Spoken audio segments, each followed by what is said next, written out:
আসসালামু আলাইকুম সুপ্রিয় দর্শক, এইমাত্র পাওয়া কালবৈশাখী ঝড় ও নিম্নচাপের দানবীয় আপডেট আপনাদের সকলকে জানাই আন্তরিক শুভেচ্ছা ও অভিনন্দন।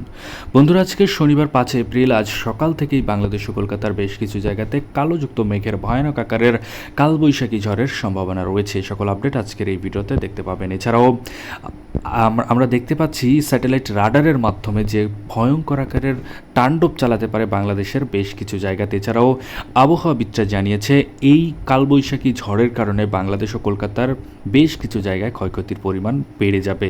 এছাড়াও আমরা দেখতে পাচ্ছি স্যাটেলাইট রাডারের মাধ্যমে যে বাংলাদেশ ও কলকাতার বেশ কিছু জায়গাতে টিন সেট যে বাড়িগুলি রয়েছে যাদের, সেই বাড়িগুলি উড়ে যেতে পারে। তাছাড়াও আমরা দেখতে পাচ্ছি বড় বড় গাছপালা যদি থাকে সেই গাছপালা ভেঙে যেতে পারে বলে আবহাওয়াবিদরা জানিয়েছে। এতটা ভয়ঙ্কর পরিমাণের আমরা দেখতে পাচ্ছি কালবৈশাখী ঝড় হতে পারে বলে আবহাওয়াবিদরা জানিয়েছে। এছাড়াও আগামী 24 থেকে 48 ঘন্টায় বঙ্গোপসাগর উত্তাল হয়ে উঠবে। বঙ্গোপসাগরের উপরে নতুন করে ঘূর্ণাবর্ত তৈরি হবে।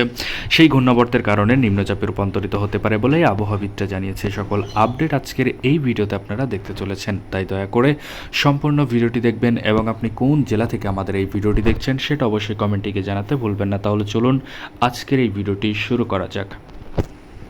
ভিডিওটি শুরু করার আগে ছোট্ট একটা রিকোয়েস্ট, আপনি যদি আমাদের চ্যানেলের নতুন দর্শক হয়ে থাকেন তাহলে অবশ্যই আমাদের চ্যানেলকে এক্ষুনি সাবস্ক্রাইব করে পাশে থাকা নোটিফিকেশন বেল আইকনটি বাজিয়ে রাখুন বাংলাদেশ ও কলকাতার আবহাওয়াত্র পূর্বাভাস লেটেস্ট আপডেট সবার আগে আমাদের এই চ্যানেলেই দেখার জন্য। তাহলে চলুন এক নজরে দেখানো যাক কোন কোন অঞ্চলে কালবৈশাখী ঝড় হতে পারে। তো প্রথমে আমরা যদি দেখি তাহলে দেখতে পাচ্ছি বিশামপুর থেকে শুরু করে চাটকবাজার, জয়ন্তীপুর, জাকিরগঞ্জ থেকে শুরু করে চাকারাই, সিলেট, জগন্নাথপুর, বালাগঞ্জ থেকে শুরু করে কোলাউড়া, মৌলভীবাজার এবং হবিগঞ্জ থেকে শুরু করে কামালগঞ্জের আশেপাশে দিয়ে নাসিরনগরের আশেপাশে ভয়ঙ্কর আকারের কালবৈশাখী ঝড় হবে বলে আবহাওয়াবিদরা জানিয়েছে।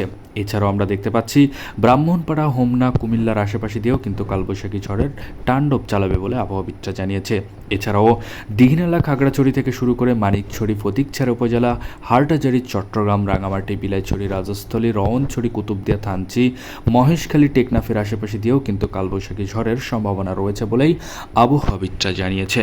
এছাড়াও আমরা যদি এবার যাই দুপুর 1টার দিকে, তাহলে দুপুর 1টার দিকে সিলেট থেকে শুরু করে ময়মনসিংহ, মৌলভীবাজার, লাখাই, কিশোরগঞ্জ, আগরতলা থেকে শুরু করে কাপাসিয়ার আশেপাশে ভয়ঙ্কর আকারের কালবৈশাখী ঝড়ের সম্ভাবনা রয়েছে দুপুর 1টা থেকেও। এছাড়াও মতিরহাট থেকে শুরু করে সেনবাগ, লালমোহন, দীঘিনালা, খাগড়াছড়ির আশেপাশেও কিন্তু একই ধরনের আপডেট থাকতে চলেছে। এছাড়াও বিকেল 5টার দিকে যদি দেয় তাহলে বিকেল 5টার দিকে আমরা দেখতে পাচ্ছি মৌলভীবাজার, সিলেট, বিশামপুর, মাদান, কিশোরগঞ্জ, লাখাই, কাপাসিয়া এবং ঢাকা থেকে শুরু করে আগরতলা, কুমিল্লা, যশোর, লোহাগ্রাম, মাদারীপুর, ফরিদগঞ্জ, সেনবাগ এবং আমরা দেখতে পাচ্ছি পিরোজপুর, বরিশাল, মতিরহাটের আশেপাশে দিয়ে কালবৈশাখী ঝড় হবে বলেই আবহাওয়াবিদরা জানিয়েছে। এছাড়াও কলকাতার 24 পরগনা, ওড়িশা অঞ্চল এবং উপকূলীয় অঞ্চলের সমস্ত জায়গায় ফাঁকা থাকবে, কোনো ধরনের ঝড় বৃষ্টি হবে না বলে আবহাওয়াবিদরা জানিয়েছে। আজকের মতোই ছিল ভিডিও। আগামী পর্বের আপডেটগুলি সবার আগে দেখতে আমাদের চ্যানেলকে সাবস্ক্রাইব করে সাথে থাকবেন। ধন্যবাদ সবাইকে ভিডিওটি সম্পূর্ণ দেখার জন্য।